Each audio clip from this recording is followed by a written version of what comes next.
প্রিয় মাধ্যমিক পরীক্ষার্থী বন্ধুরা, তোমাদের জন্য এই ভিডিওটিতে আমি আলোচনা করতে চলেছি মাধ্যমিক পর্ষদ টেস্ট পেপার থেকে ইতিহাস বিষয়ের অত্যন্ত গুরুত্বপূর্ণ একটি প্রশ্নের সমাধান।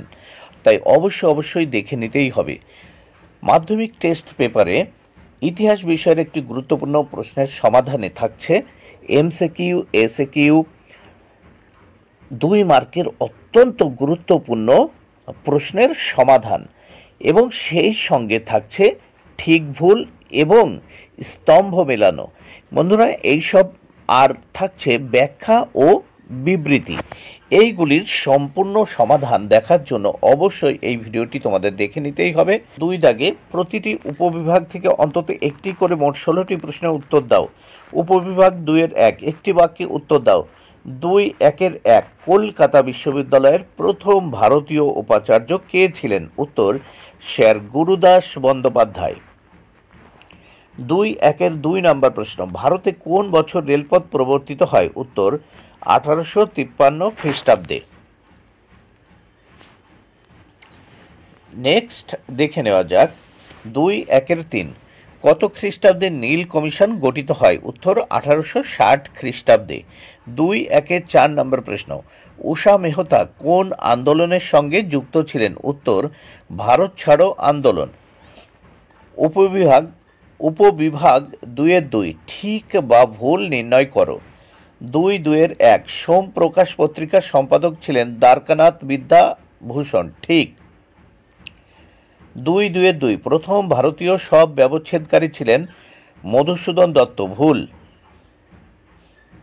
মধুসূদন গুপ্ত ছিলেন প্রথম সব ব্যবচ্ছেদকারী, কিন্তু এখানে দত্ত আছে তাই ভুল। 2-2-3 বাংলায় সশস্ত্র বিপ্লবী আন্দোলনের অন্যতম নেত্রী ছিলেন বাসন্তী দেবী, ভুল। 2-2-4 ডক্টর অনিল শীল 18 শতককে সভা সমিতির যুগ বলে অভিহিত করেছিলেন, ভুল, এটি 19 শতককে হবে। ক স্তম্ভের সঙ্গে এবার উপবিভাগ 2-3 ক স্তম্ভের সঙ্গে খ স্তম্ভ মেলাও। 4টি প্রশ্নের উত্তর করতে হবে, 4 মার্ক। 2-3-1 বীরেন্দ্রনাথ শাসমল, উত্তর হবে অপশন 3 কৃষক আন্দোলন। 2-3-2 টমাস ব্যাবিংটন মেকলে, উত্তর হবে অপশন 1 পাশ্চাত্য শিক্ষা। 2-3-3 কেশব সেন, উত্তর হবে Nababidhan, Keshabchandra Sen, Nababidhan. 2-3-4 Drinkwater Bethune, উত্তর হবে অপশন 2 হিন্দু বালিকা বিদ্যালয়।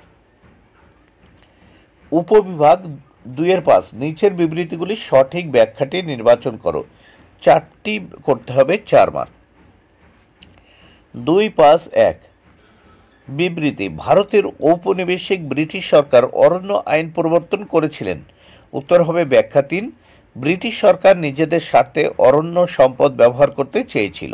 2-5-2 বিবৃতি 2 হ্যালহেড তার বাংলা ব্যাকরণ গ্রন্থ লেখেন এদেশীয় ইংরেজ কর্মচারীদের বাংলা ভাষা শেখাবার জন্য, ব্যাখ্যা 3 কারণ এদেশে বাণিজ্য ও প্রশাসন চালাবার জন্য ইংরেজ কর্মচারীদের বাংলা ভাষা আয়ত্ত করা প্রয়োজন ছিল।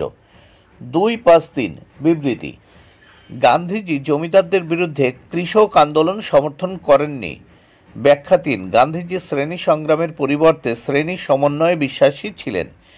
2-5-4 বিবৃতি, স্বামী বিবেকানন্দ বর্তমান ভারত গ্রন্থটি রচনা করেন, ব্যাখ্যা 3 তার উদ্দেশ্য ছিল স্বাদেশিকতা প্রচার করা। এবার বিভাগ গয়ে 2 মার্কের উত্তর তোমরা দেখে নেবে সম্পূর্ণ উত্তর সহ। 2টি অথবা 3টি বাক্যে নিচের প্রশ্নগুলির উত্তর দাও, যে কোনো 11টি। প্রথম প্রশ্ন 3-1 আধুনিক ভারতের ইতিহাস চর্চার উপাদান রূপে সরকারি নথিপত্রের সীমাবদ্ধতা কি? 3-1 নম্বর প্রশ্ন, আধুনিক ভারতের ইতিহাস চর্চার উপাদান রূপে সরকারি নথিপত্রের সীমাবদ্ধতা কি? উত্তর আধুনিক ভারতের ইতিহাস চর্চার উপাদান রূপে সরকারি নথিপত্রের বেশ কিছু সীমাবদ্ধতা লক্ষ্য করা যায়। 1 এই নথিপত্রগুলো পুলিশ বা গোয়েন্দা বা সরকারি আধিকারিকদের দ্বারা রচিত হতো বলে এই ধরনের লেখাগুলি সরকারি নীতির প্রতি প্রত্যক্ষ বা পরোক্ষভাবে সমর্থন জানাতো। 2 এই ধরনের নথিপত্রে সাধারণ মানুষ বা বিদ্রোহী জনগণের মনোভাবটি অনেক ক্ষেত্রেই উপেক্ষিত হয়েছে। 3-2 নম্বর প্রশ্ন, ভারতীয় জাতীয়তাবাদের ইতিহাসে 1911 খ্রিস্টাব্দ গুরুত্বপূর্ণ কেন? উত্তর, ভারতীয় জাতীয়তাবাদের ইতিহাসে 1911 খ্রিস্টাব্দ গুরুত্বপূর্ণ কারণ 1911 খ্রিস্টাব্দে মোহনবাগান ক্লাব ইংরেজ ইস্ট ইয়র্ক ক্লাবকে পরাজিত করে আইএফএ শিল্ড জয় করে। এই বছরই ভারতের রাজধানী কলকাতা থেকে দিল্লিতে স্থানান্তরিত হয়। 3 নম্বর প্রশ্ন, আত্মজীবনী এবং স্মৃতিকথা বলতে কি বোঝায়? উত্তর, আত্মজীবনী হল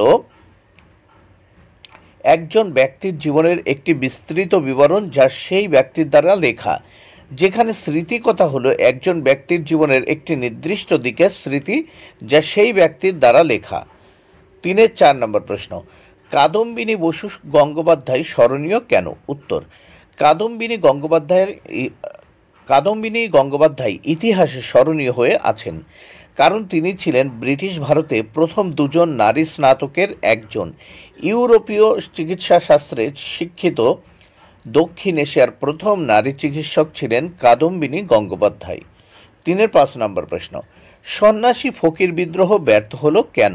উত্তর, সন্ন্যাসী ফকির বিদ্রোহের ব্যর্থতার কারণ 1. সুযোগ্য নেতৃত্ব ও নেতাদের অভিজ্ঞতার অভাব এবং সাংগঠনিক দুর্বলতা। 2. সঠিক পরিকল্পনার অভাব ও যোগাযোগ ব্যবস্থার অপ্রতুলতা। 3. আদর্শহীনতা এবং সাম্প্রদায়িক অনৈক্য। 3-6 দক্ষিণ পশ্চিম সীমান্ত এজেন্সি কেন গড়ে তোলা হয়েছিল? উত্তর, কোল উপজাতিদের জন্য একটি পৃথক ভূখণ্ড নির্দিষ্ট করে দেওয়ার জন্য ব্রিটিশ সরকার 1834 খ্রিস্টাব্দে দক্ষিণ পশ্চিম সীমান্ত এজেন্সি গঠন করেছিল। এখানে ব্রিটিশ আইনের পরিবর্তে কোলদের নিজস্ব আইন কানুন চালু করা হয়। 7 নম্বর প্রশ্ন, নীল বিদ্রোহে খ্রিস্টান মিশনারিদের ভূমিকা কিরূপ ছিল? উত্তর, খ্রিস্টান মিশনারিরা নীল বিদ্রোহে প্রথম বিদ্রোহীদের পাশে দাঁড়িয়েছিলেন। এদের মধ্যে উল্লেখযোগ্য ছিল ইংল্যান্ডের চার্চ মিশনারি সোসাইটির 3 জন সদস্য, জার্মান মিশনারির বম্বাইটস ফ্রেডারিক শুর, জে লিংকে, সর্বোপরি জেমস লংয়ের ভূমিকা গুরুত্বপূর্ণ। জেমস লং দীনবন্ধু মিত্রের নীলদর্পণ নাটক ইংরেজিতে অনুবাদ প্রকাশ করে ব্রিটিশ পার্লামেন্টের নজরে আনার চেষ্টা করেন নীল চাষীদের দুর্দশার কথা।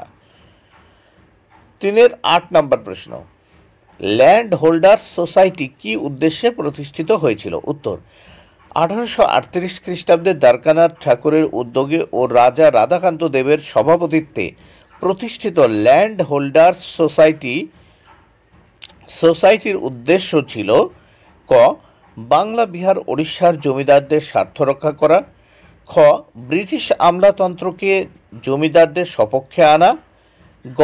পুলিশ বিচার ও রাজস্ব বিভাগে সংস্কার করা, ঘ. ভারতের সর্বত্র চিরস্থায়ী বন্দোবস্তের প্রসার ঘটানো। 9 নম্বর প্রশ্ন, মহারানীর ঘোষণাপত্রের প্রকৃত উদ্দেশ্য কী ছিল? উত্তর, মহারানীর ঘোষণাপত্রের মূল উদ্দেশ্য হল প্রত্যেক ভারতবাসী ধর্মীয় স্বাধীনতা ভোগ করবে। 2. সত্য বিলোপ নীতি পরিত্যক্ত হবে। 3. ভারতবাসী ধর্মীয় ও সামাজিক কোনো ব্যাপারে সরকার কোনো হস্তক্ষেপ করবে না। 3-10 চার্লস উইলকিন্স কে ছিলেন? উত্তর, চার্লস উইলকিন্স ছিলেন একজন ইংরেজ মুদ্রাকর, প্রাচ্য ভাষাবিদ এবং কলকাতার এশিয়াটিক সোসাইটির প্রতিষ্ঠাতা সদস্য। তিনি বাংলা এবং ফরাসি মুদ্রাক্ষরের আধুনিক আকৃতির উদ্ভাবক। 3-11 উপনিবেশিক শিক্ষাব্যবস্থা ত্রুটিপূর্ণ ছিল কেন? শিক্ষা ব্যবস্থা ত্রুটিপূর্ণ ছিল কেন?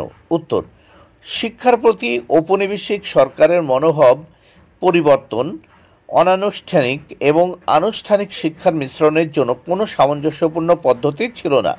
ব্যবস্থাটি ছিল সম্পূর্ণ বিকেন্দ্রীভূত। সরকারের কাছ থেকে কোনো নজরদারি ছিল না এবং কেউ নিয়ন্ত্রণে ছিল বলে মনে হয় না। 12 নম্বর প্রশ্ন, আল্লুরি সীতারাম রাজু কে ছিলেন? উত্তর, আল্লুরি সীতারাম রাজু ভারতের স্বাধীনতা সংগ্রামে সক্রিয় একজন ভারতীয় জাতীয়তাবাদী ছিলেন। রাজু 1922 থেকে 24 রামপা বিদ্রোহে নেতৃত্ব দেন, যেখানে উপজাতীয় নেতা এবং অন্যান্য সমর্থকদের একটি জোট ব্রিটিশ রাজের বিরুদ্ধে লড়াই করেছিল। তিনি বলেন তার বেশ কিছু বিশেষ ক্ষমতা ছিল। তিনের 13 নম্বর প্রশ্ন, 1905 খ্রিস্টাব্দে 16ই অক্টোবর নারী সমাজ কেন অরন্ধন দিবস পালন করে? 1905 খ্রিস্টাব্দে 16ই অক্টোবর নারী সমাজ কেন অরন্ধন দিবস পালন করে? উত্তর, 1905 সালের 16ই অক্টোবর বাংলার নারী সমাজ অরন্ধন পালন করে কারণ এটি ছিল বঙ্গভঙ্গের বিরুদ্ধে প্রতিবাদ। এই দিনে নারীরা অরন্ধন পালন করে তাদের ক্ষোভ ও প্রতিবাদ প্রকাশ করে। 14 নম্বর প্রশ্ন, দীপালি সংঘ কেন প্রতিষ্ঠিত হয়? উত্তর, ঢাকা বিশ্ববিদ্যালয়ের ইংরেজি বিভাগের ছাত্রী ও স্বাধীনতা সংগ্রামী লীলা নাগ 1923 খ্রিস্টাব্দে দীপালি সংঘ প্রতিষ্ঠা করে। দীপালি সংঘ প্রতিষ্ঠার উদ্দেশ্যগুলি হল নিম্নরূপ: ক, নারী শিক্ষার উন্নয়ন; খ, নারীদের কুপ্রথার কবল থেকে মুক্ত করা; গ, নারীবাদী চেতনা তৈরি করা; ঘ, রাজনৈতিক ও সামাজিক সচেতনতা জাগানো। 15 নম্বর প্রশ্ন, ননীবালা দেবী স্মরণীয় কেন? উত্তর, ননীবালা দেবী স্মরণীয় কারণ 1, বঙ্গভঙ্গ বিরোধী আন্দোলনকালে তিনি বিপ্লবীদের আশ্রয় দেন ও গোপনে অস্ত্র সরবরাহ করতেন, এজন্য তার জেল হয়। 2, জেলে থাকাকালীন অকথ্য অত্যাচার সত্ত্বেও তিনি বিপ্লবীদের কোনো গোপন তথ্য প্রকাশ করেননি। 16 নম্বর প্রশ্ন, 1947 খ্রিস্টাব্দে সর্দার বল্লভভাই প্যাটেল দেশীয় রাজ্যগুলির স্বাধীনতার দাবিকে অগ্রাহ্য করেছিলেন কেন? উত্তর, ভারতের অভ্যন্তরভাগে কোনো দেশীয় রাজ্য স্বাধীন থাকলে তা স্বাধীন ভারতের সার্বভৌমত্বের পক্ষে বিপজ্জনক হবে। তাই সর্দার বল্লভভাই প্যাটেল দেশীয় রাজ্যগুলির স্বাধীনতার দাবিগুলিকে অগ্রাহ্য করেছিলেন। বন্ধুরা, ভিডিওটি ভালো লাগলে অবশ্যই লাইক, কমেন্ট ও শেয়ার করো। Thank you very much. Keep watching my channel and my video.